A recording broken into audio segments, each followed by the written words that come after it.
a melhor maneira dos seres humanos atingirem seus objetivos, florescerem, terem uma vida digna e que vale a pena ser vivida é num ambiente de liberdade. Eu acredito demais que a liberdade de fato é um direito natural e é inerente ao ser humano. Eu acho que o homem que não tem ou que tem a sua liberdade cerceada, a sua experiência, a sua vida, ela perde muito do significado. Para mim, de fato, é um fim, não é um meio, é um fim.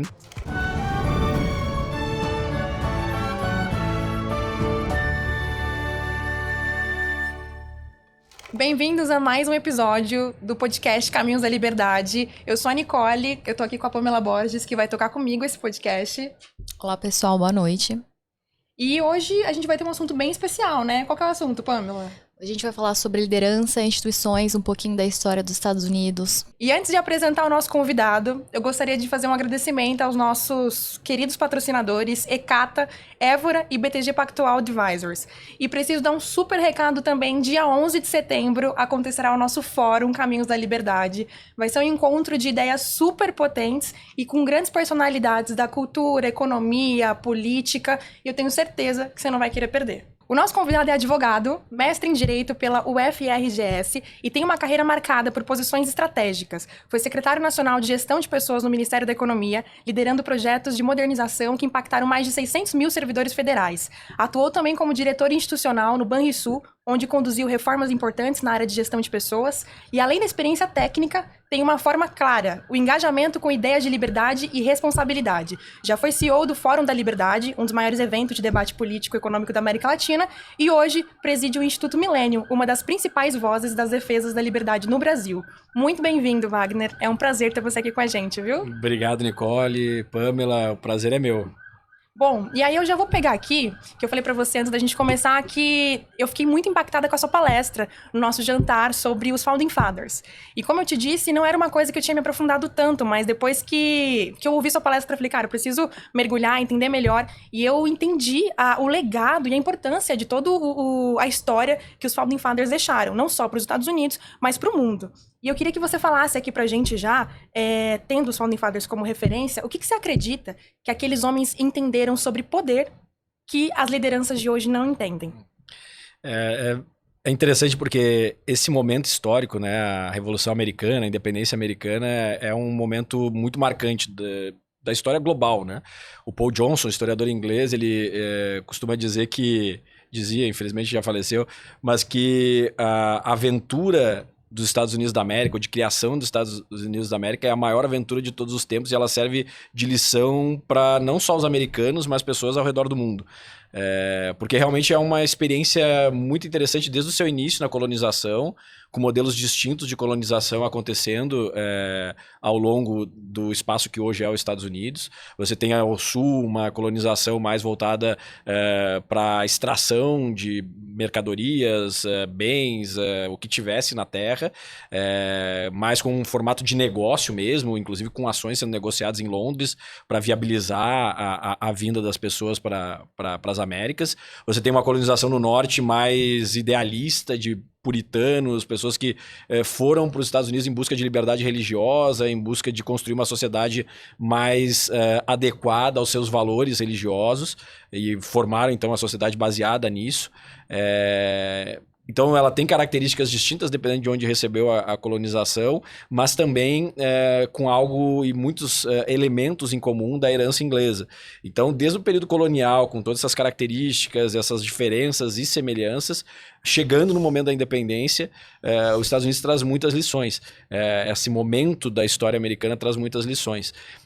E traz também um grupo de pessoas muito especial, né? Esse grupo que fez a independência americana, as lideranças que lá são chamadas de Founding Fathers, né? Os pais fundadores da República Norte-Americana, é um grupo de homens realmente fora da curva, totalmente. Assim. Tanto é que o Paul Johnson, que eu citei antes, ele fala, olha, você tinha a Inglaterra, que era o maior império que já havia existido, se dizia, né, o império onde o sol nunca se põe, porque eles tinham colônias e presença nos 4 quadrantes do mundo, a maior armada, o exército mais poderoso, a potência econômica mais poderosa. E na Inglaterra, na metrópole, não se tinha um grupo de líderes com a qualidade, as virtudes, o preparo que tinha nos Estados Unidos, né, nesse período, comparando o mesmo período ali, final do século XVIII. Então foi, por um lado, né, obra de uma sociedade que se organizou e tinha valores e uma cultura que fomentou a formação desses líderes. Por outro, tem uma obra do acaso de também você ter aí pessoas muito especiais e com características diferentes convivendo no mesmo período de tempo, né? E aí você vai ter Thomas Jefferson, vai ter John Adams, vai ter George Washington, vai ter Samuel Adams, vai ter diversos outros líderes que foram muito importantes para esse processo, cada um com a sua característica, contribuindo naquilo que eram diferenciados e que tinham de expertise. Mas você falando sobre o que eles entenderam de poder, né?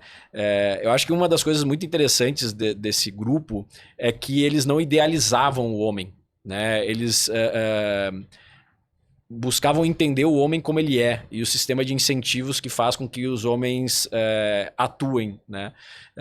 Tanto é que se você for ler os Ensaios Federalistas, que é um dos principais compêndios de ciência política da história, não é simples de ler, é um volume bastante grande, são 80 e... agora me fugiu, são 81, 84 ensaios que foram originalmente publicados em jornais de Nova York para defender a Constituição de 1787.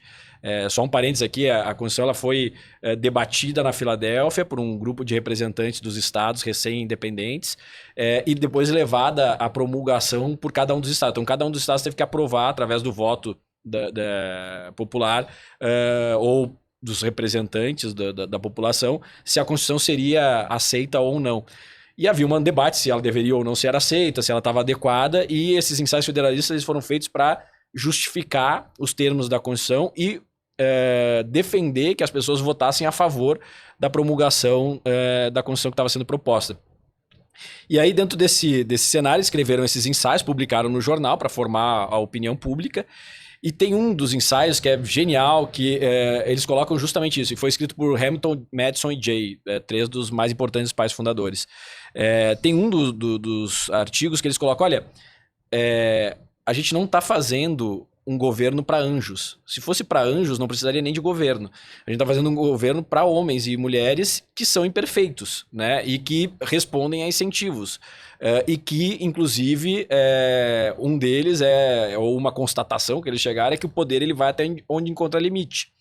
Então, as pessoas tendem, não todas, mas de modo geral, as pessoas tendem a abusar do poder se esse poder não for controlado. Elas tendem a ir além daquilo que seria adequado se esse poder não for, não tiver checks and balances, não tiver maneiras de controlá-lo. Então, uma das coisas que eles constataram, primeiro é essa. O homem ele tem a sua natureza e não dá para brigar contra a natureza humana. E aí, se a gente for andar um pouquinho mais na história, a gente vai ver que muitos dos sistemas que fracassaram porque idealizaram o homem ou quiseram mudar a natureza do homem. Quando eu falo homem, eu tô falando dos seres humanos de modo geral, né? E por isso fracassaram, né? Por isso não conseguiram criar uma sociedade funcional. Uma das grandes vantagens ou méritos dessa geração é que eles tiveram essa clareza. Entender a natureza humana. E entendendo a natureza humana, como eu falei, constatar que o poder é algo muito perigoso, especialmente o poder do Estado, que é quem concentra o monopólio da coerção, do uso da força. Então você precisa criar um sistema de governo que estabeleça limites, né? Então você tem a tripartição de poder, que não é uma inovação da Constituição americana. Montesquieu já falou sobre isso, outros autores europeus já trabalharam, o mais famoso deles é Montesquieu com o Espírito das Leis, mas essa separação entre executivo, legislativo e judiciário, cada um controlando ao outro. E também algo que, pelo menos como a gente entende hoje, é uma inovação da Constituição de 1787, que é uma outra forma de limitação do poder, que é o federalismo. Né? Em que você tem a União e os estados compartilhando competências, compartilhando atribuições, e isso também gera aí um controle, gera uma limitação do poder, porque nenhum ente do estado ele tem o poder total, né? Você tem essa distribuição. Então, de modo geral, e respondendo a sua pergunta em relação ao poder, acho que o grande mérito é esse. Perfeito. Pelo que eu entendi, as pessoas, nós como seres humanos no geral, a gente tem uma inclinação à vaidade, né? A vaidade do poder. E eles foram pessoas que não romantizaram isso.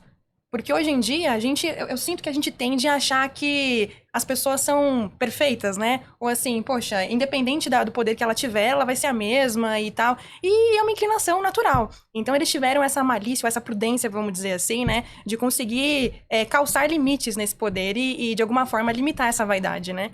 E eu sinto que, além disso, tinha um quê de ser muito genuíno no que fazia. E muito mais voltado para uma missão do que simplesmente por deter de um poder, por poder fazer algo que tinha vontade ali naquele momento. A gente pega exemplo do George Washington, que poderia ter esticado seu mandato para mais, né, para mais um período, e decidiu que não faria isso, mesmo sendo um governo aprovado pela sociedade. Você acha que no Brasil, por exemplo, a gente tem espaço para governantes que tomem essa mesma medida de renunciar um mandato ou qualquer característica de poder por conta de uma missão e de uma ética pessoal também? A gente tem... essa história do George Washington é muito interessante. Mas antes de falar um pouquinho do George Washington, chegar na sua pergunta sobre Brasil, os pais fundadores, eles tinham algo muito importante para chegar a essas conclusões que eles chegaram e conseguir fazer o desenho social, o desenho institucional que eles fizeram, que era um conhecimento muito profundo de história. A maior parte dos pais fundadores, você pega John Adams, Thomas Jefferson especialmente, mas outros tantos, eles conheciam profundamente a história inglesa, eles conheciam profundamente a história romana, a história grega, a história europeia, e conhecendo a história, eles perceberam o tanto de vezes que o poder foi abusado, ou que regimes autoritários se impuseram, ou que reis, imperadores acabaram passando dos limites, né? Então, eles conheciam muito bem esse passado, e também estudaram muito como o direito e como as instituições europeias foram evoluindo ao longo do tempo, para fazer também a sua reflexão e as adaptações para a realidade da sociedade que eles viviam, né?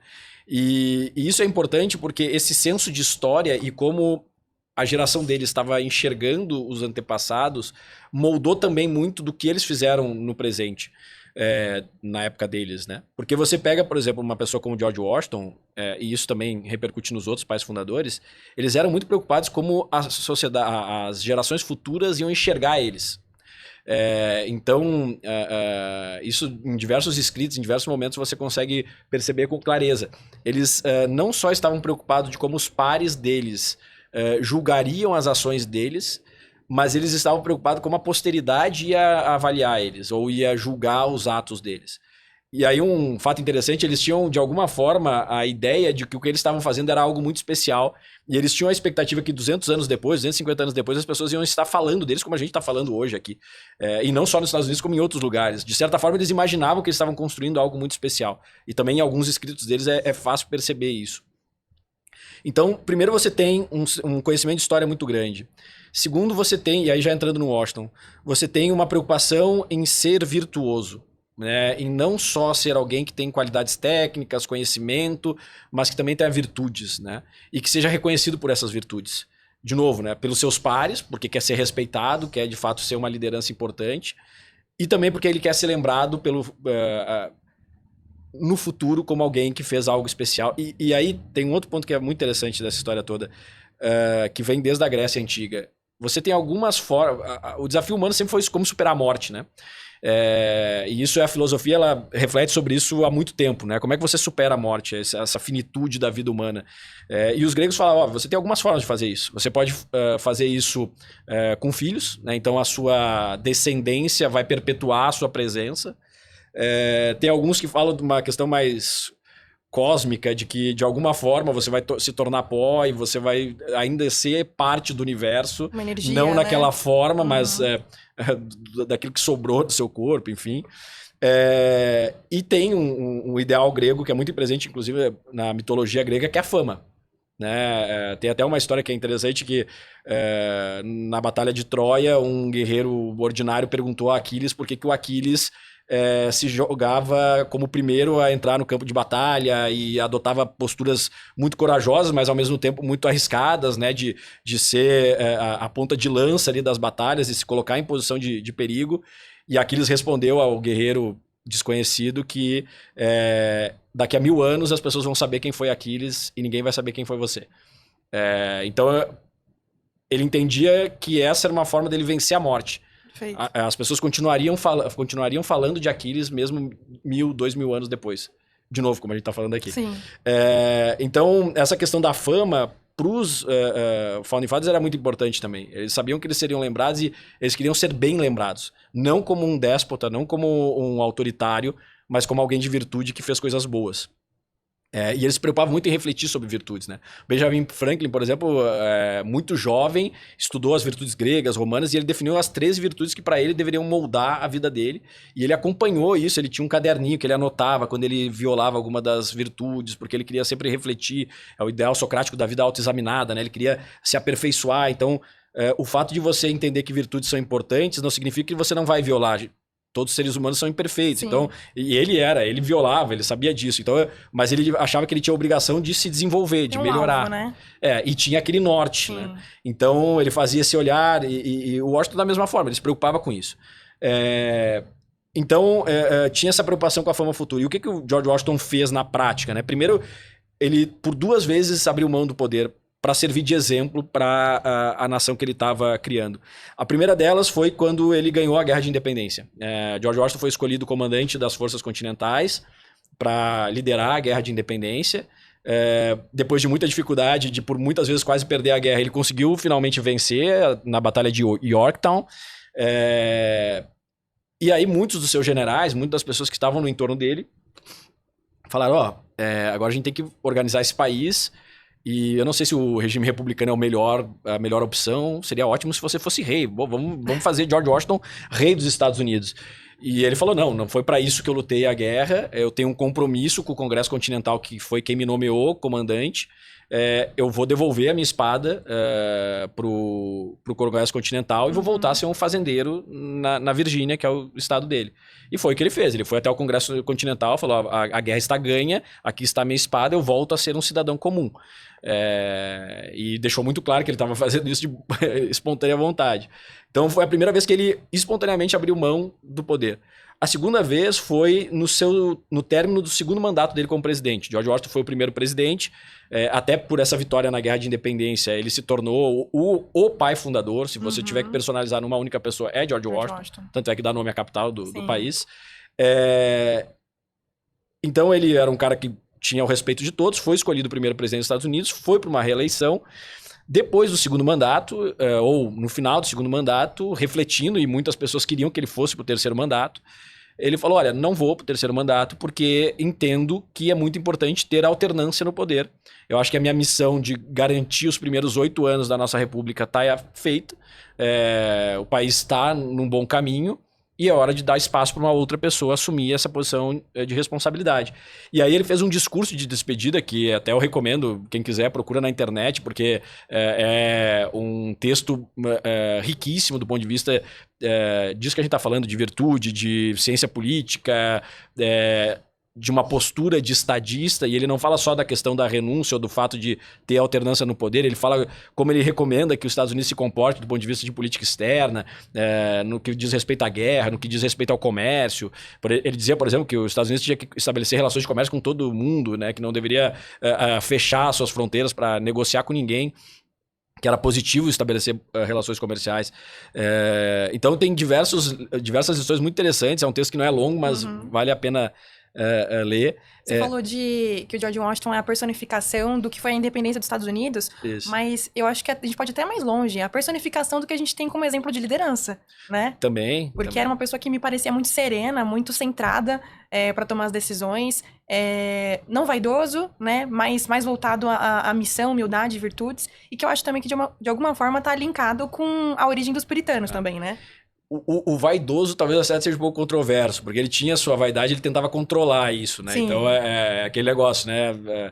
Ele sabe que tem que ser humilde, mas nem sempre é fácil ser humilde. Sim.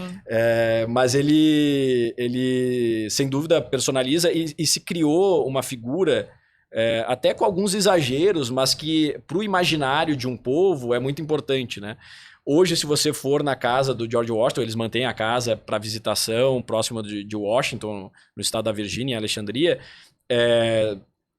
Tem uma apresentação inicial e ela termina, pelo menos alguns anos atrás terminava, não sei se continua a mesma apresentação, mas terminava dizendo, e você sabe, George Washington nunca disse uma mentira. Provavelmente ele disse alguma mentira, mas...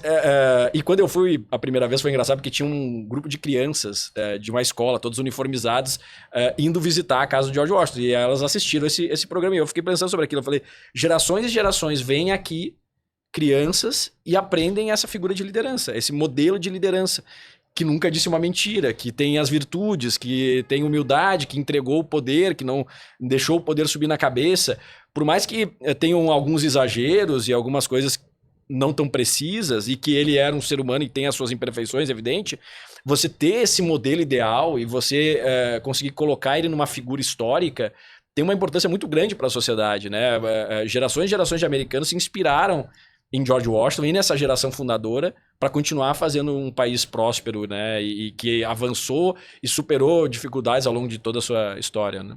Perfeito. E eu tenho pra mim que, assim, a gente sempre, né, tende a querer, de alguma forma, trazer o culto à personalidade, né? Então, isso que você trouxe, né? Poxa, nunca contou uma mentira. A real é que não foi isso que aconteceu, né? Mas, e você me trazendo, né, sobre a vaidade controversa, me faz pensar que, assim, como seres humanos, de fato, a gente tem milhões de imperfeições e é uma luta constante contra a nossa vaidade e contra a nossa natureza, que é inclinada, muitas vezes, às coisas que não são corretas. E aí eu te trouxe o ponto da origem do puritanismo. Você acredita que essa postura mais voltada à virtude, à honra, de todos os Founding Fathers, de alguma forma, é ligada ou direcionada à origem dos puritanos? Eu acho que o componente religioso tem uma importância muito grande, sem dúvida, e se você for pegar durante o período pré-revolucionário e revolucionário, a religião teve uma importância muito grande, né, para disseminar ideias, disseminar valores, e interessante que não uma religião única, né, você tinha até uma competição muito grande entre entidades religiosas, né? Porque você tem a Igreja da Inglaterra, a Igreja Anglicana, que tinha sua importância, mas nos Estados Unidos menos do que na Inglaterra. Você tinha católicos, mas eles eram menos também, porque a maior parte, especialmente nessa época, ainda era de uma colonização ali mais do Reino Unido. Mas você tinha muitas seitas pequenas, né? Muitas seitas evangélicas, puritanas, batistas, uma série de congregações, às vezes maior, às vezes menor, mas muito disperso. E tinha uma competição até por fiéis, né? Inclusive tinham pastores que eram itinerantes, eles não tinham uma paróquia, eles iam viajando e pregando nas cidades, e alguns eram superstars. Quando a pessoa chegava na cidade, a cidade parava para ir assistir o pregador, que era... porque suas pregações eram muito ricas, eram muito eloquentes e tal.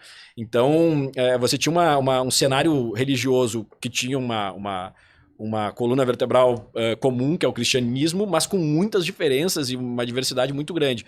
Mas elas tiveram uma importância enorme no processo revolucionário de construção dos Estados Unidos. Os Estados Unidos, desde essa época, é um país muito religioso. Então, sem dúvida, isso influenciou. E influencia até, por exemplo, muito do que se passava de... Você tem várias formas de influência dentro de uma sociedade, né? Você tem a família, que evidentemente influencia muito, você tem a escola, você tem a religião, você tem o grupo de amigos, a comunidade onde você mora, onde você está inserido. Tudo isso, de alguma forma, acaba influenciando em quem você é, as coisas que você acredita, os valores que você tem. Então você tem o componente religioso muito importante, mas você tem todo esse entorno. E muitas vezes, especialmente nessa época, nem todo mundo, ou boa parte até da população, que pese os Estados Unidos fosse até já muito avançado, boa parte das pessoas era analfabeta.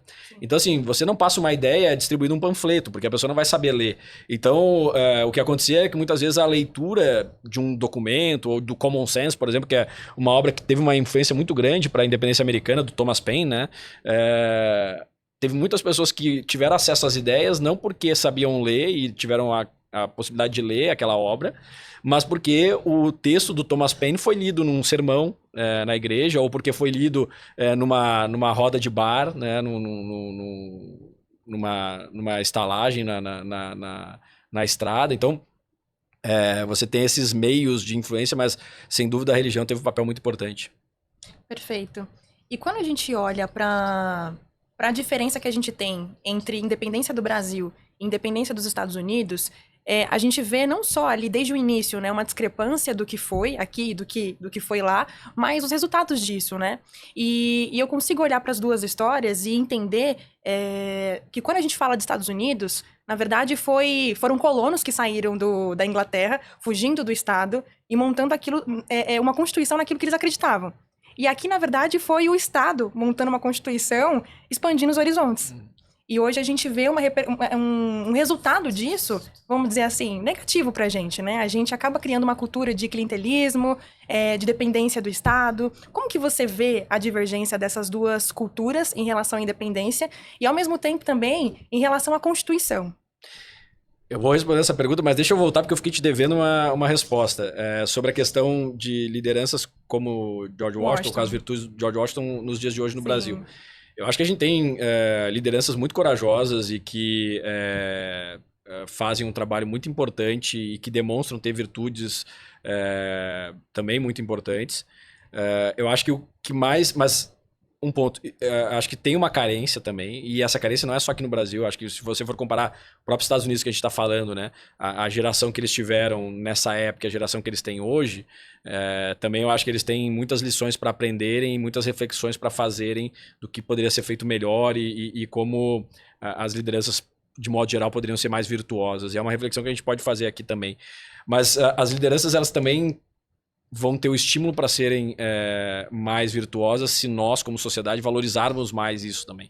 Né? Valorizarmos nos líderes, não só políticos, né? Mas as virtudes. Mostrarmos para as pessoas que almejam liderar que ser virtuoso, ter valores fortes é importante para a gente. Né? Então, especialmente na política, o agente político ele responde ao que os eleitores demandam dele. No final do dia, e aí é aquilo que a gente voltou, né? Qual é o incentivo? Qual é a pessoa que está na política, ela quer ser reeleita. Ou reeleita para a posição que ela ocupa hoje, ou daqui a pouco alcançar uma posição mais alta dentro da estrutura hierárquica da política. E ela faz a reflexão do que ela vai fazer para agradar os seus eleitores. Então, assim, se os eleitores dão um sinal de que os valores, as virtudes são importantes, que o desprendimento do poder é importante, né, que a humildade é importante, que a frugalidade e a responsabilidade fiscal são importantes, a tendência é que os políticos ajam dessa forma. Se nós, como sociedade, dissermos, não é tão importante assim, essa coisa é menor, eles vão para aquilo que vai gerar voto para eles e vai impactar a sociedade e a próximo processo eleitoral deles. Então, eu acho que tem uma questão que é a responsabilidade do líder de se preparar, de se formar e buscar, mas tem também uma parte que é da sociedade compartilhar certos valores, compartilhar essa valorização das virtudes e exigir dos seus líderes ou premiar aqueles que demonstram essas características. Né? Não colocaria só o peso sobre as pessoas que hoje estão em posição de poder. Né? Acho que muitas vezes elas agem de acordo com o que a sociedade espera delas. Você tá falando aí, eu já pensei em algo aqui para te perguntar, mas eu não vou embolar as perguntas, tá bom. Então pode E aí, bom, eu perguntar. fiz para voltar, para não deixar a pergunta em aberto, e aí eu volto para que você fez agora, né? Eu só não quero perder ela, você pode só... Qual a diferença quando a gente fala de cultura, de independência sim, e da sim. Constituição, Brasil e Estados Unidos? Claramente tem toda uma... diferença entre como foi feita a colonização lá e como foi feita a colonização aqui, como se criou o Estado aqui, como se criou o Estado lá. Primeiro, de modo geral, e especialmente na região norte do que hoje é os Estados Unidos, desde o início foi uma migração que as pessoas foram para ficar, né? Então para construir as suas vidas lá. No início da nossa colonização aqui foi muito exploratória, né? Bom, tem ouro, não tem ouro, tem prata, não tem prata, o que a gente pode levar para a metrópole? Isso aconteceu em parte da colonização nos Estados Unidos, mas menos do que aqui. E no norte, muito menos, muito mais com esse caráter de permanência, de criar uma sociedade melhor, o objetivo de criar uma sociedade melhor desde o início. Então você tem essas características diferentes. Depois, quando você tem as independências, também você tem de uma maneira muito diferente, né? Lá é uma independência que vem de baixo para cima, de colônias dispersas, eram 13 colônias, cada uma com sua constituição própria, com a sua forma de organizar própria, com muita autonomia. A Inglaterra ela deixou, por quase 2 séculos, esses colonos com alta autonomia. Tanto é que quando iniciou o processo do desentendimento que levou à independência, era muito uma discussão constitucional, inclusive, de olha, vocês nunca nos tributaram até agora, vocês vão querer nos tributar nesse momento, sendo que na Inglaterra tem um entendimento muito claro que se não houver representação, não deve haver tributação, não faz sentido. E aí começou um debate constitucional se o parlamento em Westminster tinha a capacidade e a legitimidade para tributar os colonos ou não. Mas por quê? Porque durante quase 2 séculos eles que se autorregularam, eles que estabeleciam os tributos que iriam pagar, como é que a sociedade se organizava, como é que o corpo de bombeiros se organizava, como é que as estradas eram construídas. Isso era tudo feito nas comunidades, né? Em cada uma das colônias e com muita autonomia, não só entre as colônias, mas dentro das colônias também. Então, eles estavam acostumados a uma autonomia muito grande e quando se tornaram independentes declarando a independência Estado por Estado. E com a chancela da população, os representantes votaram sim, com o respaldo das populações de seus estados, dizendo, não, sim, a gente quer a independência.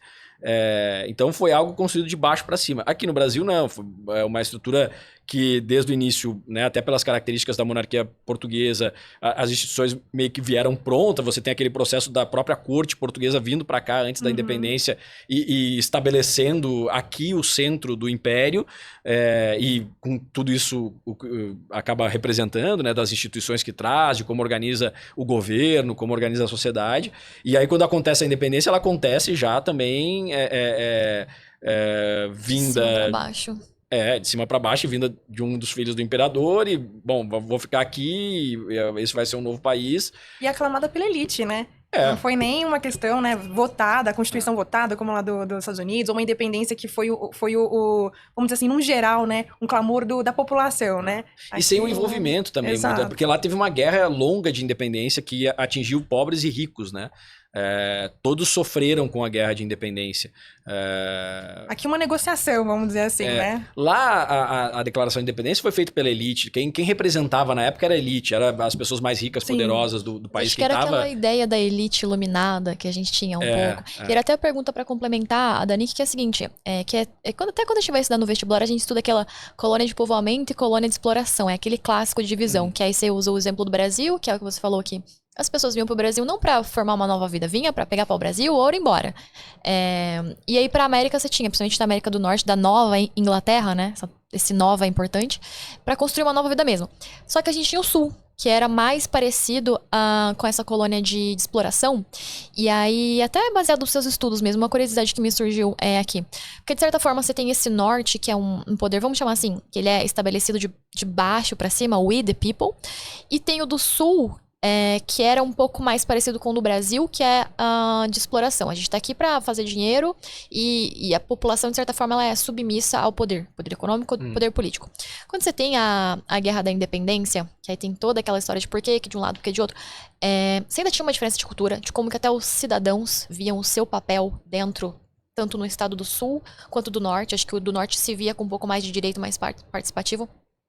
Nos seus estudos, o que você percebeu quando se deu essa integração? Depois da Guerra da Independência e teve alguma mudança de mentalidade nesse pessoal do Sul para ele ver assim, não, eu não sou um servo dessas pessoas que são ricas aqui, eu também sou um cidadão. Porque eu percebo que isso é um pouco o que impacta nos países ibéricos. A gente não se vê, de certa forma, como um agente ativo, a gente se vê como um servo do Estado, um servo do governo. Sou um cidadão porque eu voto, mas ainda assim tem essa relação vertical de poder, né? Como que foi nos Estados Unidos para integrar o Sul com o Norte? Foi bastante complexo, inclusive redundando anos depois, décadas depois, na Guerra de Secessão, né? Porque você tinha esses modelos distintos, inclusive não só como colonização, que começaram diferente, mas também modelos econômicos diferentes, né? O Sul até a Guerra de Secessão usava a mão de obra escrava, né? E latifúndios, o Norte já mais minifúndio, uma sociedade mais igualitária, em que essa percepção de servo ou de relação de poder era muito mais leve, né? É evidente que você tinha uma elite, tinham pessoas mais ricas e pessoas mais poderosas, mas você tinha uma sociedade muito mais igualitária no Norte do que no Sul. Então, essa tensão, ela vem desde a independência até a Guerra de Secessão, E se você for ver, até hoje, Permanece na verdade, até tem hoje. ainda cicatrizes e resquícios dessas diferenças do que o pessoal chama lá do Deep South nos Estados Unidos e tal. Mas a verdade é que começou, assim, já existia. Tanto é que no momento da independência, as pessoas não se sentiam cidadãos dos Estados Unidos. Elas eram... O George Washington, ele era um cara da Virgínia. O John Adams era um cara de Massachusetts. O país deles era Massachusetts era Virgínia, não era Estados Unidos. Eles tiveram que construir essa figura do Estado da União, da Federação Americana, porque não existia. O que existia era o Estado, era a Virgínia, era Massachusetts, era Rhode Island. Eles foram construindo, e a Constituição de 1787 foi importante também em função para isso, para consolidar um país único. Né? E esse foi um dos grandes motivos de debate também. Precisamos de uma nova Constituição? Sim. Por quê? Como fazer para que esses 13 estados que se tornaram independentes permaneçam embaixo de uma única organização governamental? Então, você teve essa tensão lá no início, ela continuou. O debate da escravidão sempre foi um debate presente desde o momento da independência. Se discutiu no Congresso que debateu a nova Constituição se seria adequado, e muitos queriam que fosse colocada uma cláusula prevendo, não de imediato, mas com o tempo, a abolição da escravidão, já desde desse processo da Constituição de 1787, com o receio de que os estados do Sul não concordassem. Foi retirado esse artigo de debate, não se colocou isso. Mas ao longo de todo o tempo, até a Guerra de Secessão, essa era uma pauta constante. E é louco, né? Você pensar que um país que tinha na Constituição liberdade individual, né, e quando a gente considera, né, da metade para baixo, ainda ser a favor da escravidão. É daquelas coisas que, primeiro, de fato uma contradição, mas também a gente tem que, quando faz esse tipo de análise histórica, não dá para julgar com os nossos olhos de hoje, simplesmente, né? É evidente que a gente deve ter um senso crítico com o que a gente tem hoje de valor, de entendimento de sociedade, mas a gente também precisa entender como a sociedade da época se colocava, né? E a escravidão, ela foi algo presente na história da humanidade, basicamente desde sempre. É muito recente o processo de achar, dentro de uma história da humanidade, é muito recente você entender claramente o absurdo que é a escravidão, né? Então é um processo de 200, 300 anos. Antes disso era muito comum em diversas partes do mundo. E você teve a escravidão dos africanos, como aconteceu nesse processo e nesse período histórico, que é absolutamente abominável e triste, mas por muito tempo você teve a escravidão dos derrotados na guerra, né? Roma Antiga, os derrotados se tornavam escravos, na Grécia... Os endividados. Endividados por muito tempo. Então, assim, essa questão ou na Idade Média, a servidão, né, que não deixava de ser uma espécie de escravidão, talvez um pouco mais suave, mas ainda assim também com uma série de limitações à liberdade. Mas sem dúvida nenhuma, você tem uma declaração de independência que declara que todos os homens são criados iguais e dotados pela natureza do direito à vida, à liberdade e à propriedade, ou à busca da felicidade, no termo da declaração de independência, e você não aplica isso para uma parcela significativa da sua população, é de fato uma contradição. Thomas Jefferson se debatia muito com isso, porque ele era, escrevia contra a escravidão, sabia da imoralidade que era a escravidão, no entanto, até o final da sua vida manteve escravos. Inclusive, ele teve uma relação amorosa, e não foi uma relação sexual, foi uma relação amorosa por muitos anos com uma de suas escravas, isso é documentado também. Ele tem descendentes, filhos com essa escrava, e ele era apaixonado por ela, porque ele perdeu a esposa dele muito cedo, teve filhos com a primeira esposa, mas a primeira esposa morreu muito cedo, e ele acabou se apaixonando por essa escrava, e eles mantiveram uma relação por muitos anos. Então é uma contradição, é uma idiosincrasia. O Washington, da mesma forma, o Washington sabia que era imoral, que não era certo, mas manteve escravos até o final da sua vida.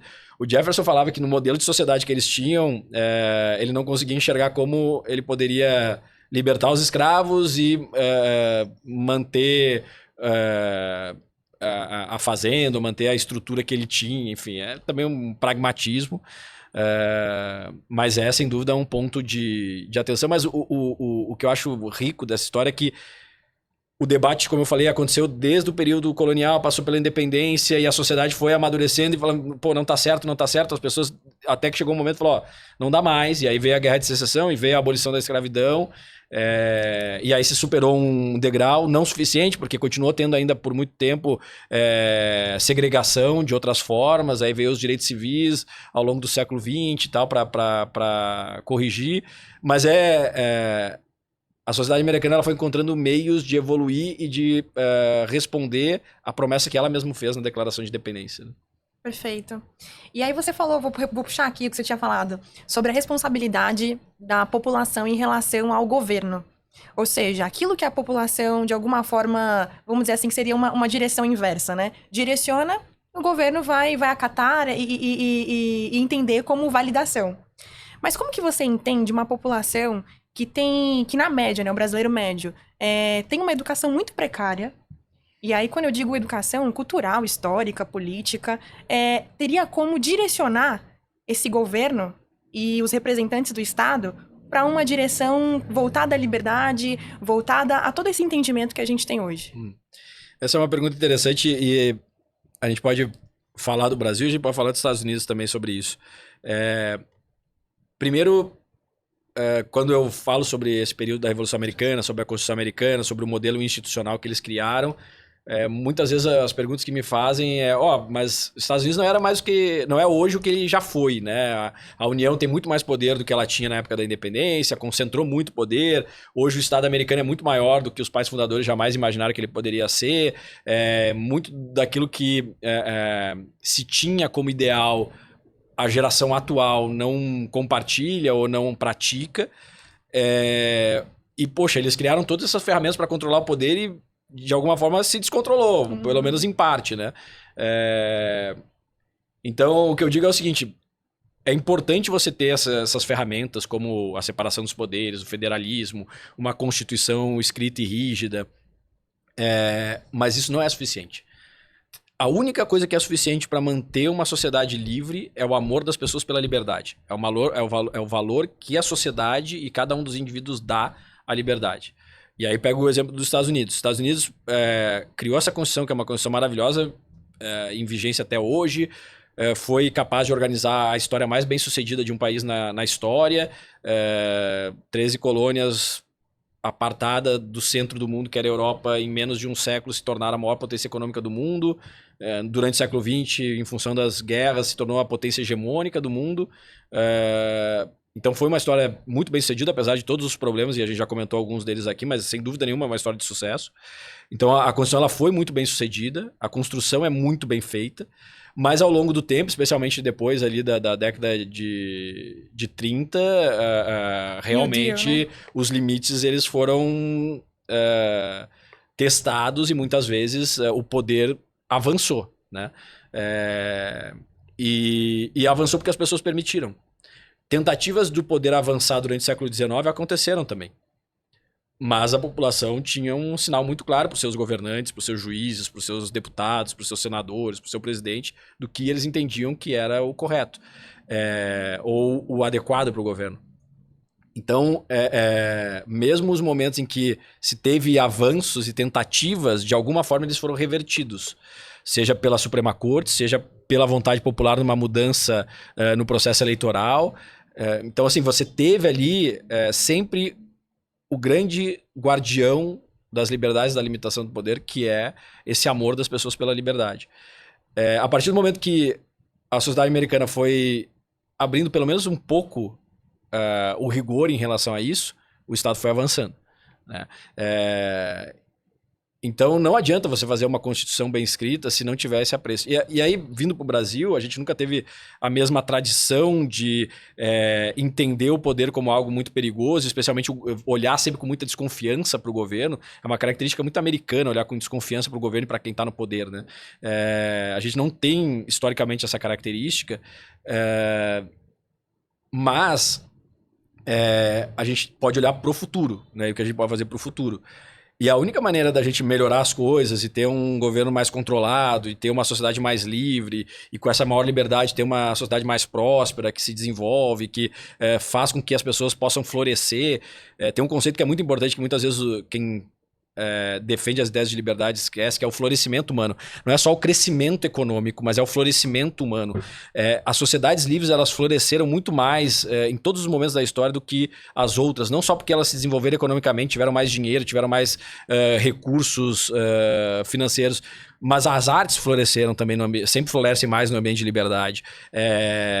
a filosofia, todos os ramos do saber e do conhecimento, daquilo que importa para o homem, quando no ambiente de liberdade eles prosperam muito mais. Então, esse conceito de florescimento humano é muito importante. Se a gente quer uma sociedade que floresça, a gente precisa dar mais espaço para a liberdade. Dar mais espaço para a liberdade é um trabalho grande, não se faz da noite para o dia.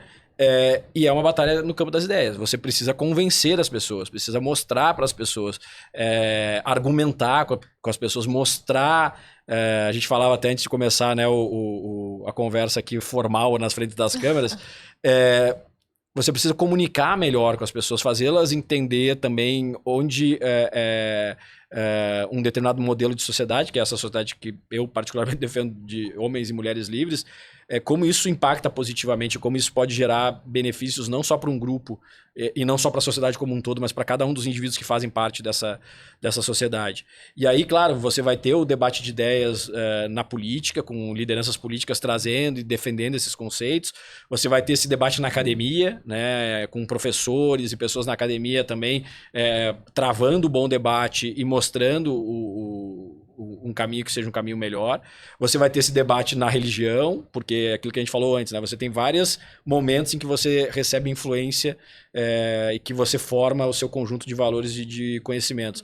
Então, a religião também é super importante Sim. nisso. Tem um papel fundamental hoje no Brasil e vai ter nos próximos anos, sem dúvida nenhuma. Mas é isso, não tem saída mágica. Eu não acho que... Tem muita gente que fala, vamos fazer uma nova Constituição. Eu não sou o grande fã da Constituição de 88, acho que ela tem muitos defeitos, mas eu também não tenho nenhuma garantia que se a gente for fazer uma Constituição, a gente vai fazer uma Constituição melhor, uma nova, né? Eu acho que vai muito além disso, né? Porque a gente vê muito falando de reforma, né? O Brasil pede por reforma, e as reformas, elas são importantes, mas eu acho que a gente tem um passo antes, que é uma reforma cultural. E eu falo pra você como alguém que já trabalhou em grandes empresas centenárias e de muitos colaboradores, e toda mudança de cultura é uma coisa que ela não acontece do dia pra noite. Ela leva anos. A última empresa a penúltima empresa que eu trabalhei, inclusive, uma empresa que tem mais de 100 mil colaboradores, fez uma repaginação, né, na cultura no ano de 2021. Eu saí no final de 22 e a gente estava no início de toda a transformação. Um ano é como se fosse um dia para a mudança de cultura. Então, quando a gente olha para o Brasil, né, e um país continental como o nosso, eu imagino que o período seja muito maior, talvez gerações. E aí, você acredita que a gente seja capaz de romper com essa barreira da cultura? Eu acredito. Você acredita que a gente tem gente suficiente que defenda essa mudança? Eu acredito, especialmente porque se você for pro chão da vida, a gente, como povo, intuitivamente, tem muito apego à liberdade. Tem sim, eu falei anteriormente que a gente não tem essa característica tão presente, talvez a gente não tenha sido tão vocal, mas especialmente nos dias de hoje, se você for ver, o pessoal já começa a desconfiar mais do poder e do Estado. Ele sabe que ele precisa fazer a parte dele para as coisas funcionarem, para ele prosperar na vida. É evidente que você tem uma parcela importante que ainda espera que o Estado resolva seus problemas, mas você tem muita gente que já entendeu que precisa correr atrás, senão as coisas não acontecem. E depender da boa vontade de um político não é normalmente uma boa ideia. Então eu acho que você tem uma sociedade que, até pela necessidade, vai amadurecendo, entendendo algumas coisas e formando uma cultura, ou moldando uma cultura. E acho que a gente tem sim a chance de fazer uma mudança, e acho que a gente pode olhar inclusive para um vizinho que está nesse processo agora, que é a Argentina. A Argentina, depois de décadas de peronismo, kirchnerismo e de uma cultura também de patrimonialismo estatal, do Estado provedor, do Estado irresponsável, dizendo que vai ajudar só prejudicando, deu uma chance para um outro modelo representado pelo presidente Javier Milei, que vem buscando aí fazer uma mudança profunda na sociedade argentina. Não é fácil, não está perto, me parece, de ter virado a chave, mas está num caminho muito positivo, com resultados muito positivos até agora, e com o apoio de boa parte da população, não de todos também, mas de boa parte da população, que falou, realmente, o que a gente tentou até agora não deu certo, a gente precisa tentar alguma coisa diferente. E o que esse cara tá falando faz muito sentido. A gente tá sustentando uma casta, a gente tá sustentando um Estado que não devolve pra gente aquilo que a gente entrega pra ele. Esse negócio de liberdade econômica faz sentido, das demais liberdades também. Então a população começou a olhar e falar, é uma proposta de sociedade que faz sentido. Vamos dar uma chance para esse cara nos auxiliar a encontrar esse caminho.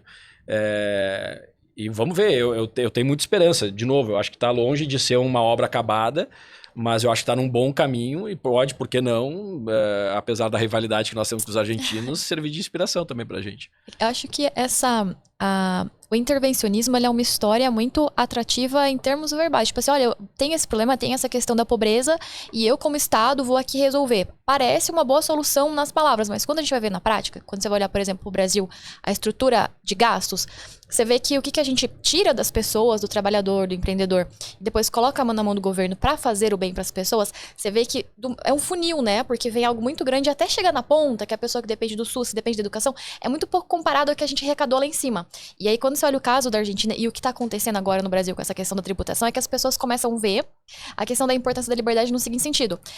Tá bom, eu pago o imposto aqui da minha carteira de trabalho, do meu alimento, e o que isso está voltando para mim? Só que agora a gente está num ponto que a Argentina aconteceu e está acontecendo com o Brasil agora, é que é tanto imposto, é tanto que a gente tira, porque até o básico tá ficando difícil para as pessoas. A questão do mercado, do se locomover, é aí onde que as pessoas começam a ver, tipo, epa, agora você tá colocando dinheiro, colocando a mão na minha carteira muito forte. Então, talvez, assim, você não tá me ajudando tanto quanto você prometeu que ia me ajudar. Só que acaba que é numa situação de colapso, né? Igual aconteceu na Argentina. Porque enquanto vai ali, o pessoal vai aguentando essa carga, né?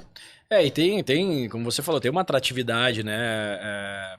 A história é bonita. E você, poxa, é bom buscar resolver os problemas sociais, né? É bom tentar resolver a pobreza e quando você tem alguém que vem e fala, ó, eu tenho uma solução para isso e ela passa por, bom, coloca mais dinheiro no Estado, o Estado vai distribuir, num primeiro momento pode até parecer uma boa ideia, mas o que a gente percebe, inclusive daquilo que eu comentei, né? Vamos conhecer a história para não repetir os erros ou aprender com as lições, é que isso pode até funcionar por um tempo, mas no fim do dia a realidade se põe o que você falou da questão da limitação do poder, né? Que eles estão sempre... E você fica patinando que nem o que acontece no Brasil dos voos de galinha. Cresceu 3%, aí daqui a pouco fica 2 anos crescendo, daqui a pouco cai de novo. Aí você pega a curva no médio prazo e a gente não sai do lugar. Exato. É o que vem acontecendo com o Brasil há algumas décadas. A gente não sai do lugar, a gente fica...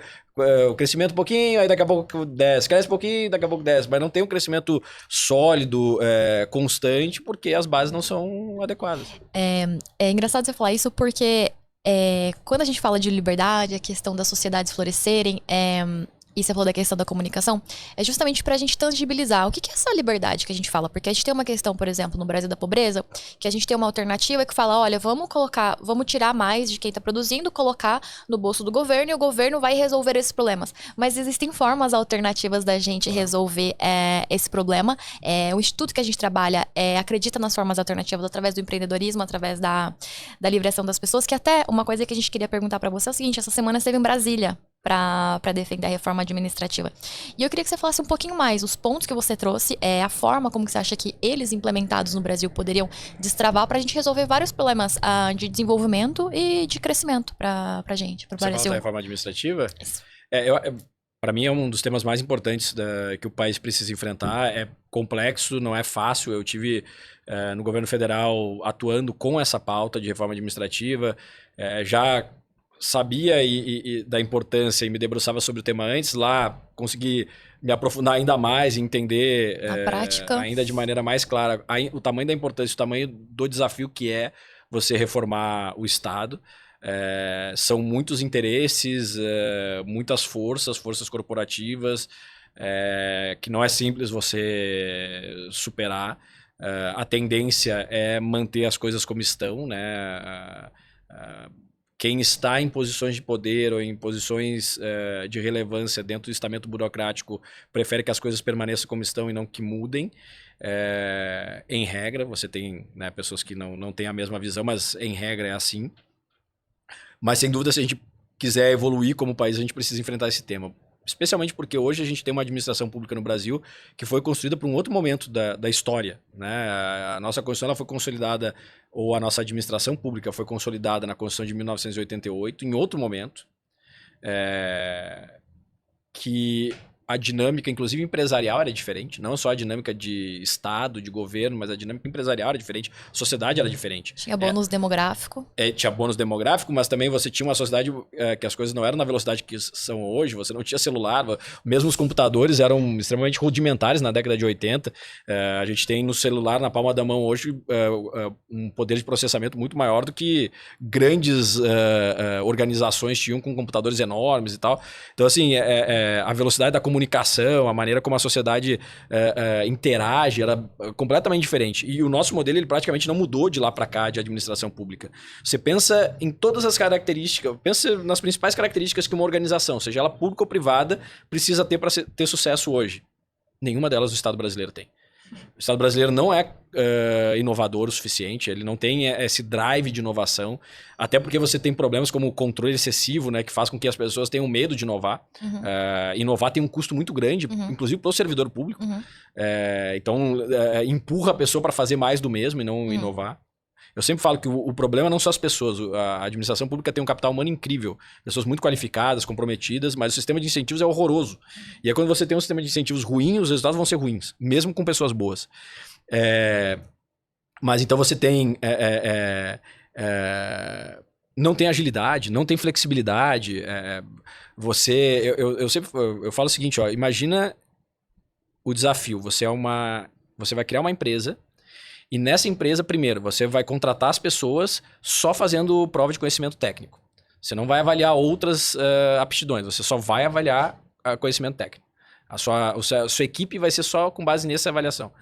Depois, quando você contratar, você não vai poder demitir essa pessoa nos próximos 30 anos. Ela vai continuar com você para sempre. Ah, não, mas a empresa não tem dinheiro, não interessa. Você vai ter que continuar pagando essa pessoa por 30 anos. No mínimo. Porque quando a gente estava no governo federal, a gente fez um levantamento de quanto tempo as pessoas ficavam na folha de pagamento da União. 59 anos, em média. Caramba. Porque tem um período de ativo, inativo e pensionista. Porque ao contrário do privado, quando você se aposenta no público, você continua na folha de pagamento da União. Então, quando você faz um concurso hoje, você está se comprometendo a pagar essa pessoa por 60 anos, por 6 décadas. É um negócio que até certo ponto me desesperava. Até porque o ministro Paulo Guedes... passou a diretriz de fazermos poucos concursos, eu tive que autorizar poucos concursos. Mas cada um deles eu ficava pensando de noite, eu falei, olha, eu estou autorizando esse concurso agora, essa pessoa vai entrar e ela vai ficar 60 anos na folha de pagamento da União. Significa dizer que não só a minha geração, mas a geração dos meus filhos e a geração dos filhos dos meus filhos vão pagar essa pessoa. E ela está entrando para fazer uma atividade que eu não sei se vai ser necessária daqui a 5. Como é que isso pode funcionar? Então imagina, você é uma empresa que você vai contratar só pelo conhecimento técnico de um conteúdo determinado que você vai estabelecer. Essa pessoa não vai poder ser demitida em nenhuma hipótese, você vai ter que pagar ela por décadas. Você também vai ter muita dificuldade de fazer gestão de desempenho, porque a estrutura toda vai fazer com que você, ou as pessoas que vão fazer a avaliação, deem nota máxima para todo mundo. Então, todo mundo recebe 10. Você não consegue fazer uma gestão de desempenho efetiva com política de consequência, ou seja, os que têm mérito e se destacam serem premiados e reconhecidos, aqueles que não serem responsabilizados pela sua falta de entregas. Você vai ter muita dificuldade para contratar também serviços e bens. Quando você for fazer isso, você vai ter que fazer um processo licitatório, um edital que vai demorar muitos meses, você vai pagar mal, você vai demorar para comprar, você vai pagar mais caro e você vai ter muita dificuldade de contratar inovação também, porque você vai normalmente fazer o edital do mesmo jeito que você sempre fez para não ter problema com nenhum controle. Você também vai ter um orçamento super engessado, que você não vai conseguir manobrar direito. Você vai definir ele e vai ser aquele durante todo o ano e não interessa o que acontecer no seu mercado, você vai ter aquele orçamento, vai ter que aplicar ele daquela forma, naquelas rubricas, daquele jeito. como é que você vai fazer a gestão dessa empresa? Mesmo que você não possa, mesmo que essa empresa não possa quebrar, você vai conseguir atender bem o seu cliente? Era Você não vai conseguir exatamente atender esse bem o meu seu cliente. ponto. Porque o seu cliente, que é a população, ela não tem outra opção. Você é monopolista naquele mercado. E não só isso, você é uma empresa que está com esse problema de gestão, da questão dos custos dela engessado e da parte da receita, porque o funcionário dela também precisa receber. Esse funcionário que você contratou por 60 anos, ele também precisa receber. A gente não quer que ele fique sem receber. Aí o que você faz? Você cobra das pessoas que no final vão ser clientes também daquela empresa que tá dando problema. Então você fica, de certa forma, numa referência circular. Porque eu acho que quando a gente tá falando de eficiência, quando a gente tá falando de reforma administrativa, a gente quer que no final a população receba mais serviço. Eu quero que na minha escola pública na Zona Oeste, do Piauí, receba bons livros, tenha uma boa escola, tenha um bom teto. Da mesma forma, no postinho tenha a luva de qualidade. Mas o ponto é que lá na gestão, né, até onde que tá decidindo quanto que vai de luva para cada lugar, tá esse gargalo do cara que tá lá contratado hoje pra perfurar aqueles cartões de disquete, você lembra? Aquele digitador, porque eu lembro de uma palestra que falaram que quantidade de digitadores que a gente ainda tem contratados hoje que não pode demitir. Na época que eu tava no governo federal, tinha 2.000 datilógrafos na folha de pagamento. O governo gasta bilhões, o governo federal gasta bilhões por ano com servidores que estão em atividades que o governo já reconheceu que não são mais necessárias. Então, é muito problemático. Não tem como dar certo. E o que eu tenho falado é o seguinte: a gente precisa trazer a administração pública do Brasil para o nosso dia hoje, para o nosso momento hoje, e especialmente prepará-la para o futuro. Ela não tem nenhuma condição de atender bem. Hoje vai ser cada vez pior.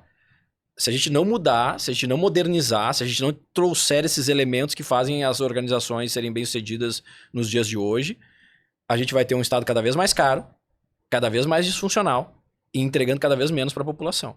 Então, assim, eu tenho muita convicção de que é urgente que a gente faça essa reflexão com maturidade, com seriedade, respeitando o servidor público, porque tem muita gente boa e essas pessoas têm uma função muito importante. A gente quer que elas recebam o salário deles. A gente quer que elas recebam no final do mês e sejam bem remuneradas pela atividade que fazem, de maneira justa. Mas precisa mudar. Claramente precisa mudar. Não dá para continuar do jeito que está. E aí eu tenho falado de 6 pilares para fazer essa mudança. O primeiro deles é que eu entendo pelas essas características do Estado, da administração pública, pelas dificuldades que ela naturalmente tem. E mesmo que você faça uma reforma administrativa bem feita, algumas dificuldades vão permanecer existindo porque da dinâmica do Estado e da relação política, da relação de governo. Você pode melhorar, mas alguns problemas vão continuar. Eu acredito que o Estado deve ser muito mais focado em fiscalizar, regulamentar, acompanhar indicadores do que ser um executor. O Estado não é um bom executor de serviço, ele não é um bom prestador de serviço. Tanto é que qualquer pessoa, quando ganha um pouco mais de dinheiro, uma das primeiras coisas que faz é contratar um plano de saúde privado e colocar o filho na escola privada. Então, 2 das funções mais importantes que o Estado deveria prover, as pessoas que têm um mínimo de condição financeira, as primeiras coisas que fazem é sair do atendimento público e buscar o atendimento privado. A segurança também, que é a função primeira do Estado. Quem tem recursos, quem tem poder financeiro, procura uma segurança privada, um carro blindado, investe em mecanismos privados de segurança. Então, assim, claramente a gente tem um problema na prestação de serviço. E faz muito tempo que estão prometendo que vai melhorar e acaba não melhorando. Então, assim, por que não apostar em parcerias público-privadas que têm se mostrado muito bem-sucedidas? Na saúde, dos 30 hospitais 100% SUS, que só atendem SUS, não cobram R$1 das pessoas que vão se consultar.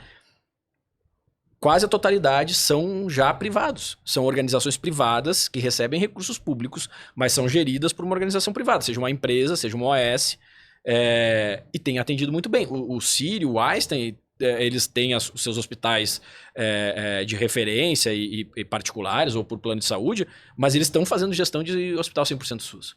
E fazendo maravilhosamente bem. Um atendimento muito semelhante ao que se tem nos melhores hospitais.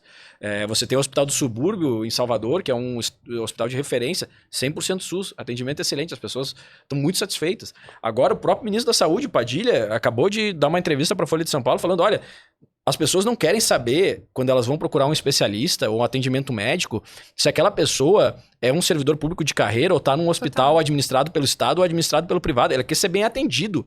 Primeiro ele quer ser atendido, depois ele quer ser bem atendido. Então, assim, até mesmo o ministro da Saúde do governo do PT reconhece isso. Tá caindo de maduro. E tem muito exemplo bom já acontecendo.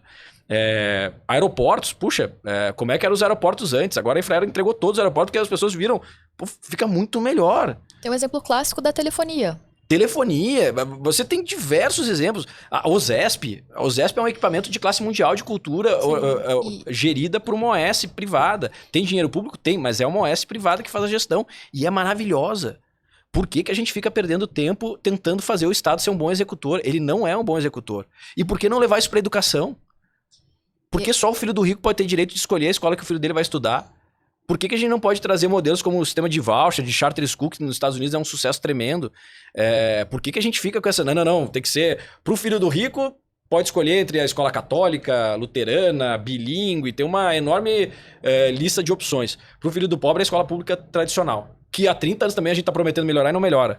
Então, assim, a primeira coisa é essa questão estrutural e de modelo de Estado, né? Você tem um Estado que vai ficar fiscalizando o privado para ver se o privado está entregando, está fazendo os indicadores que ele tem que fazer, se não perde o dinheiro público também. Ou você entrega o que tem que entregar ou perde dinheiro. Então tem que ter um Estado firme nisso, especialista nisso, para fazer as coisas acontecer. E deixa o privado executar, que ele vai executar melhor. Segundo ponto, gestão de pessoas no serviço público, é um negócio que eu me debrucei muito. É um horror.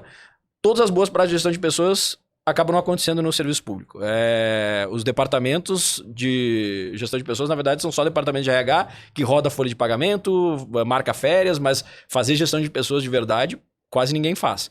E precisa fazer, porque senão você, né, não vai ter bons resultados também. Se você não fizer uma boa gestão das pessoas, não desenvolver, não premiar, não reconhecer, não ter política de consequência, não contratar bem, você vai ter problemas na sua organização. Especialmente numa organização que demanda tanta gente quanto é o público. Então, precisa mudar o RH do Estado, precisa mudar a forma de fazer gestão de pessoas no Estado. Terceiro ponto, compras, que eu falei antes. O Estado compra mal, ele demora tempo para comprar, ele paga caro, ele não consegue inovar na contratação. A gente precisa criar um modelo mais eficiente, mais inteligente de comprar no público, né? Quarto ponto, orçamento. Isso, aqui no Brasil a gente tem falado pouco, mas especialmente você vai nos Estados Unidos, Inglaterra, quando você fala em reforma administrativa, você tem que falar no orçamento. Porque muito do que a gente gasta mal porque o nosso orçamento é muito engessado, a gente tem que destravar o orçamento, tem que desvincular o orçamento, tem que desindexar o orçamento, dar mais liberdade, mais autonomia para a execução orçamentária. O que acontece em boa parte das secretarias de educação, por exemplo, e a educação tem recebido cada vez mais recurso, e óbvio, é muito importante que ele tenha recurso, mas ele acaba executando muito mal, porque, primeiro, ele tem a obrigação de gastar, mas muitas vezes, pela lógica orçamentária, você só sabe o quanto você vai ter de fato para gastar no final do ano.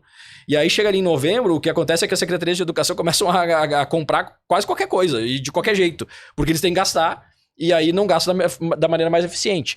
Um planejamento central sem planejamento. É isso. E isso, eu dei o exemplo da Secretaria de Educação, mas você pode ir para outras áreas do governo, vai ser a mesma coisa. Como o orçamento ele é muito engessado e ele é disfuncional, o gasto fica ruim. As pessoas acabam gastando mal. Quando eu estava na Prefeitura de São Paulo, a gente foi fazer o orçamento do ano seguinte, falou, bom, vamos fazer um orçamento verdadeiro, onde dá para cortar. E aí era uma dificuldade as secretarias cortarem. A gente, por que vocês não querem cortar o orçamento? Por que é tão difícil cortar? Se a gente fizer um orçamento menor esse ano, mesmo que a gente não precise esse ano, no outro a gente não consegue pegar mais.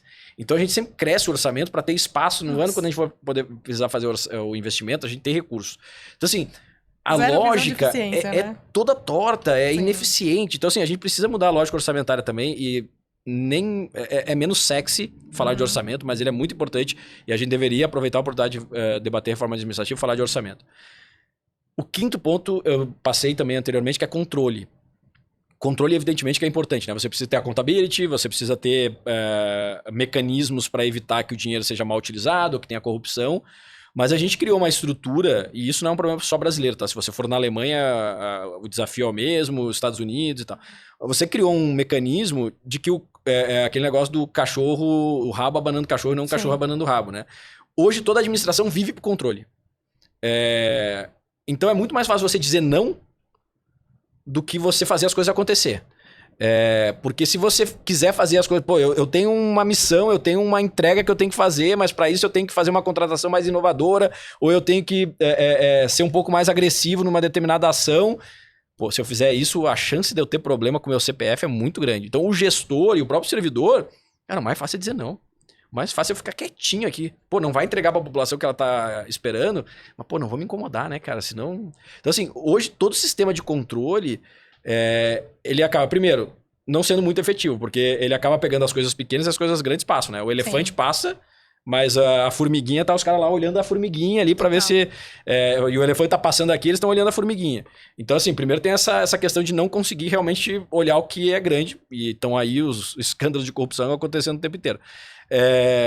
O segundo ponto é esse, que você cria um incentivo perverso dentro da administração das pessoas não inovarem. E é aquilo que a gente falou desde o início, as pessoas reagem a incentivos bom, não vai acontecer, as coisas não vão acontecer, o serviço vai ser ruim, porque elas estão mais preocupadas em se defender e não receber um processo nas costas do que fazer as coisas acontecer.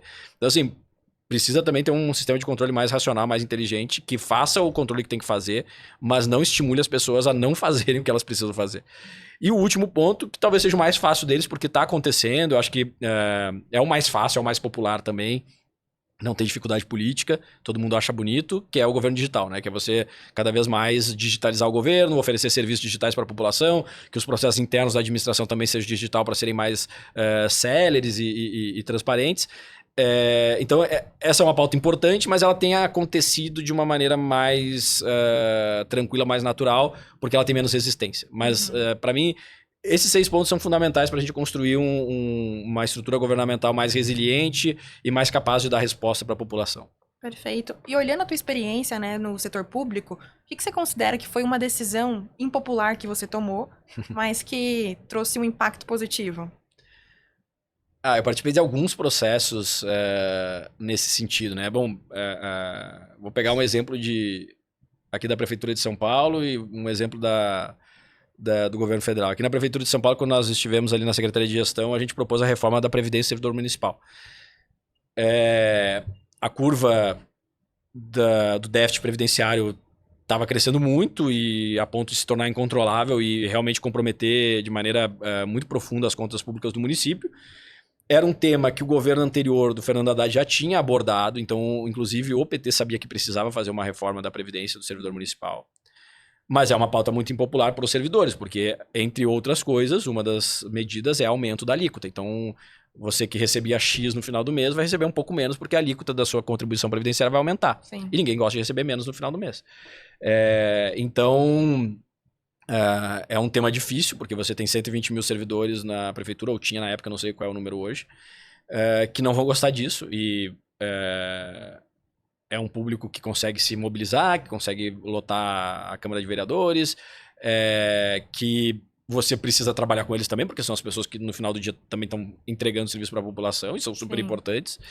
Então, é uma pauta difícil. A gente fez toda uma construção, primeiro técnica, de um bom modelo de reforma, e depois de comunicação com os servidores para tentar mostrar para eles por que fazer isso acontecer e por que é importante avançar com essa pauta. E eu tive algumas experiências maravilhosas nesse sentido, assim, eu fui responsável por ir até os servidores e explicar a reforma, né? Então eu fui nas prefeituras regionais, fui nas secretarias, entrava num auditório com 200, 300, 400 servidores e todo mundo me olhando meio feio, assim, falava, pô, o que esse cara vem falar aqui sobre a reforma da Previdência? Mas eu acho que tem alguns componentes que são muito importantes para isso acontecer, ou você enfrentar uma pauta impopular, e é o que eu procurei fazer, inclusive nesses momentos de diálogo com os servidores. A primeira coisa é você fazer uma proposta muito bem feita, né? Que pare de pé do ponto de vista técnico e que você esteja convencido de que ela era importante. Até uma das pessoas com as quais eu trabalhei teve uma outra oportunidade, uma outra temática que a gente ia fazer uma proposta e tinha um dispositivo na proposta que a gente ia fazer que eu não concordava. Eu não tinha conseguido me convencer de que aquele dispositivo deveria estar ali e que ele era o mais adequado. E aí eu tava conversando com essa pessoa e falei, cara, eu vou ter que sair e eu vou ter que defender isso. Eu vou ter que dar entrevista pra imprensa, eu vou ter que falar com as pessoas, eu vou ter que defender. Vou ter que falar com o sindicato e tal. Eu preciso estar convencido, porque se eu não estiver convencido, eu não vou conseguir. E aí, ele falou, tá, mas por que você não está convencido? Eu falei, não estou convencido por isso, isso e isso. Ele falou, tá, mas você já se deu conta que a gente está fazendo isso por isso, isso e isso, e que o argumento para fazer dessa forma é esse? Eu falei, pô, faz sentido. Eu não tinha me dado conta. O argumento... Aí ele falou, cara, eu falei, você me convenceu. Esse argumento eu consigo sustentar. Começou a fazer sentido para mim. Então, assim, a primeira coisa, fazer uma proposta tecnicamente robusta. A segunda, você tá muito convencido, conhecer e tá convencido dela. Clareza do porquê, né? Você saber o que você tá propondo e por que você tá propondo e estar convencido de que é o caminho certo. E o terceiro, aí envolve, claro, uma parte de comunicação que é muito importante. Você conseguir transmitir para as pessoas aquilo que você tá fazendo e por que você tá fazendo. Isso nem sempre é simples. É mais difícil comunicar quem? Nesse caso, especificamente, o servidor ou as pessoas que, de alguma forma, estavam com você nesse processo de execução? O servidor, porque quem tá dentro do processo, ele acaba, mesmo que num primeiro momento não esteja muito convencido, quando você constrói de maneira sólida e correta e justa, quem tá participando do processo entende isso, vê que tá acontecendo dessa forma e aí é mais fácil. Eu acho que é menos fácil para quem não tá convivendo e quem não te conhece também. Porque não tem nenhuma obrigação de te conhecer e confiar em você. Sim. Quem tá trabalhando dia a dia com você acaba entendendo, pô, esse cara tá fazendo isso e tá fazendo isso porque entende que é o melhor, não por outros interesses. Mas quando eu ia conversar com esses 400 servidores, os caras não me conheciam, não tinham obrigação nenhuma de confiar em mim. Sim. Cara, essa pergunta da Nicole é excelente pelo seguinte sentido. O mesmo problema que acontece na Previdência da Prefeitura de São Paulo acontece no Brasil. O Ministério da Previdência, acho que era o Ministério da Fazenda, fez umas contas que vai ter que fazer uma nova reforma da Previdência. Não tem como. Não tem como. É só colocar na conta quanto que tem de pessoas pra receber e o quanto que a gente tem pra pagar e não vai dar. Então você faz a conta certinha, você confia nas contas que você fez, então você vai comunicar com as pessoas. Olha, é esse o problema. É aqui a conta que eu tenho pra resolver. Vamos negociar? E eu achei muito interessante a pergunta da Nicole pelo seguinte sentido. Tem pessoas que ativamente não querem concordar com você porque te vê como, não a proposta, mas porque é de outro partido, é de outra ideologia.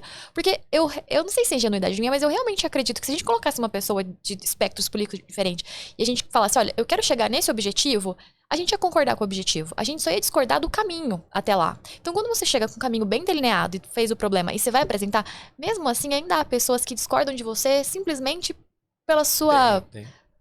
E esse processo de conversar com os servidores foi muito rico, porque eu fazia o seguinte, eu ia fazer a apresentação, então, eu vim aqui mostrar para vocês o que a gente tá fazendo e por que a gente tá fazendo.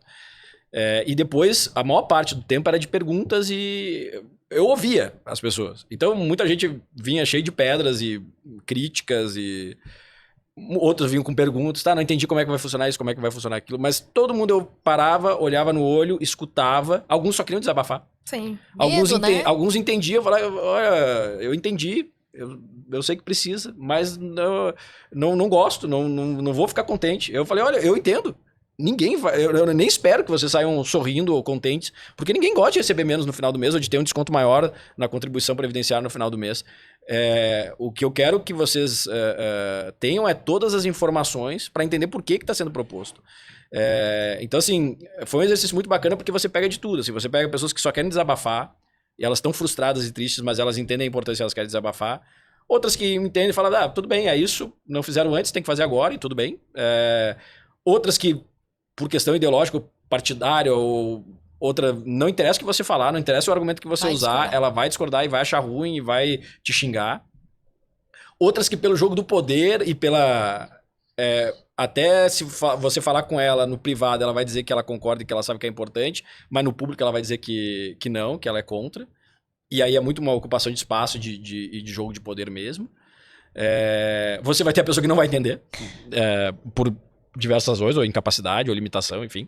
Então, assim, é um mar de características, mas é muito rico, assim, é muito interessante. E quando você vai fazendo esse exercício, escutando as pessoas, apresentando, escutando, você vai até entendendo como apresentar melhor e como comunicar melhor alguns pontos, né? Como fazer as pessoas entenderem. Uma coisa você falou, né, de receber no final do mês. Eu falei, olha... E foi interessante porque eu vim do Rio Grande do Sul, eu sou natural do Rio Grande do Sul, e o Rio Grande do Sul por muitos anos passou sem conseguir pagar os servidores em dia, o Estado, né? O Estado quebrado, sem conseguir pagar os servidores em dia, parcelando o salário, atrasando o salário. E aí eu falava, olha, e eu tenho o exemplo do meu estado natal, né? Que chegou numa situação tal de disfuncionalidade financeira que não consegue pagar o servidor em dia. Imagina, pior do que ter um desconto um pouco maior no final do mês é você não receber. É um absurdo, né? Você prestou o serviço, você fez a sua obrigação e o Estado, o município, não faz a obrigação dele, que é te pagar. É a obrigação mais básica que ele tem que ter. Mas tá acontecendo no meu estado. Aí eu me lembro que uma das pessoas falou assim, mas São Paulo não é o Rio Grande do Sul. Eu falei, não é mesmo. São Paulo é mais potente, é mais próspera do ponto de vista econômico, mas isso só faz com que demore um pouco mais para chegar aqui. Sim. O problema. Mas se a gente não mudar, não tomar essa medida agora, vai acontecer com o São Paulo também. Sim, até aquele negócio, você gaúcho não sabe, aqui não é assim. Mas, enfim, é muito interessante esse processo. Então, esse é um exemplo, né? O outro exemplo no governo federal foi a própria PEC 32, né? Que a gente propôs como o primeiro passo da reforma administrativa. Reforma administrativa, de novo, né? É um tema super difícil e complexo. Você também não tem uma bala de prata. Sim. Não é uma única PEC, uma única ação que você vai resolver ela. É uma série de ações. A gente, quando apresentou a PEC 32, falou, esse é o primeiro passo, mas tem outros passos a serem dados depois. Mas a PEC 32 também super, assim, impopular, especialmente para os servidores, né? E eu também era responsável na secretaria por fazer a interlocução com as entidades sindicais do governo federal. E eu tive a mesma coisa, assim, a gente buscou fazer uma proposta muito técnica, ter os argumentos na ponta da língua e a gente muito convencido dos argumentos e de tentar, sempre possível, fazer o diálogo mais aberto possível. E eu, com a entidade sindical, eu fiz muitos anos de relação com a entidade sindical e com liderança sindical. E eu nunca tive briga com a entidade, a gente teve vários desentendimentos, nunca briga, porque eu sempre respeitei a legitimidade e a posição do representante sindical. E eu sempre fui muito transparente do que eu acreditava e das coisas que, vocês vão me fazer uma demanda, provavelmente a gente vai discordar da maior parte, mas eu vou sempre olhar com atenção e com respeito para o que vocês trouxerem. E vou dizer por que eu não vou fazer se eu não for fazer, né? Então, seja no governo federal, seja aqui na prefeitura, seja no Banrisul, que eu também lidei com essa área, eu sempre adotei essa postura. Ajuda de um lado, não significa que vai resolver todos os problemas, vai continuar batendo, vai continuar sendo contra a PEC, mas eu acho que, especialmente a reforma administrativa a reforma da Previdência do município foi aprovada um tempo depois, sempre tem idas e vindas e tal, foi aprovada e os resultados são maravilhosos. Hoje, muito da situação financeira que o município de São Paulo tem positiva, uma parte da resposta também foi aquela reforma que foi feita. Né? A PEC 32 não avançou. E aí, claro, a gente fica pensando, né, o que a gente fez errado, de estratégia, enfim, eu acho que tem coisas que a gente poderia ter feito diferente de estratégia, tem questões que é o momento também de você apresentar, do apetite de... Tem coisas que você não controla. Né? A vontade do Congresso de fazer avançar a pauta. Você não controla. Agora a gente tem uma oportunidade. O Hugo Mota falou que quer fazer. Chamou o Pedro Paulo para liderar o grupo de trabalho da reforma administrativa. Deu prazo. Disse que vai avançar. Bom, é uma oportunidade. Se o parlamento quiser fazer, ele pode fazer. Então, é muito também de momento, né? De você ter a circunstância, o momento adequado e de você perseverar também. Porque muitas vezes você vai apresentar um projeto, ele não vai ser aprovado no mês seguinte, o debate vai continuar, vai ter idas e vindas, ele vai ficar parado um tempinho, daqui a pouco surge uma oportunidade, você vai lá, volta, e pode acontecer com a reforma administrativa. A gente apresentou, discutiu, ela ficou um tempo parada, agora voltou ao tema. Quem sabe a gente consegue aprovar pelo menos uma parte dela ou fazer avanços, né, ainda esse ano. Vamos ver. Perfeito. E tudo que você está falando, né, quando o sucesso que você teve nas suas decisões impopulares, eu acho que vai muito de encontro com princípios que são milenares de liderança, né? A gente ouve muita gente falando, inclusive, que é difícil lidar com a geração Z e tal, mas na verdade é porque muita gente lidera com base na sua própria experiência e não com base em princípios, né? E o que você trouxe aqui é ouvir as pessoas, ser respeitoso, ser empático, ser claro na comunicação. E isso é liderança, não é verdade? Faz toda a diferença. Bom, a gente chega no final do nosso episódio hoje. Eu queria muito te agradecer. E por tanto conhecimento que foi despejado aqui hoje, na verdade, eu saí com bastante insight, bastante aprendizado. E você, Pan? Foi maravilhoso, uma aula aqui. Obrigado. Muito obrigada. E aí eu queria fazer uma última pergunta aqui pra você nos responder e fechar esse episódio. Pra você, hoje, o que você acredita que são os caminhos da liberdade? Já fazendo um parêntese aqui e um check ao nosso fórum que vai acontecer no dia 11 de setembro.